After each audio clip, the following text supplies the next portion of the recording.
Tonight, an Indiana community getting just a shred of closure after the remains of Jeffrey A. Jones, missing since 1993, were finally identified.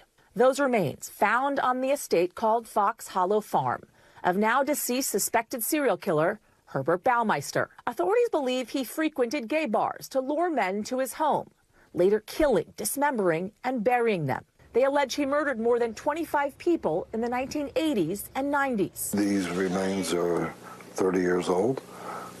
They've been burnt, they've been crushed, so that makes our DNA efforts difficult. Jones's identification coming from just some of the thousands of fragments of bones and other remains recovered from Baumeister's property. Authorities reportedly first searched the property back in 1996 after Baumeister's son found a human skull 60 yards from the home. They initially identified 8 victims, but limitations in DNA testing technology made IDing the rest nearly impossible. In 1996, DNA technology really was not something local law enforcement and medical investigators were familiar with. In 1996, Baumeister died by suicide before authorities could question him, leaving families without any explanation. But new advances have allowed authorities to analyze more of those unidentified samples and cross-reference some with DNA profiles from genealogy websites, leading to Jeffrey Jones.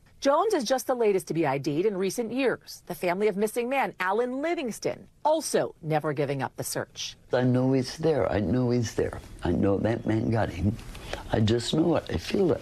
Sharon Livingston ramping up her efforts after a cancer diagnosis, just as the local coroner rededicated his office to the case. Her son Alan identified last October from a leg bone. I think it's important that we give the opportunity to these families to bring as much of their loved one home.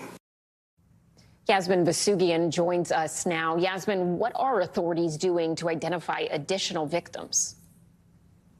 Imagine just how harrowing this is, Ellison, for the family members that are waiting for these potential victims to be identified. 10,000 remains found on this property, 4 additional DNA profiles as well, bringing the total number of victims from this alleged serial killer to 12.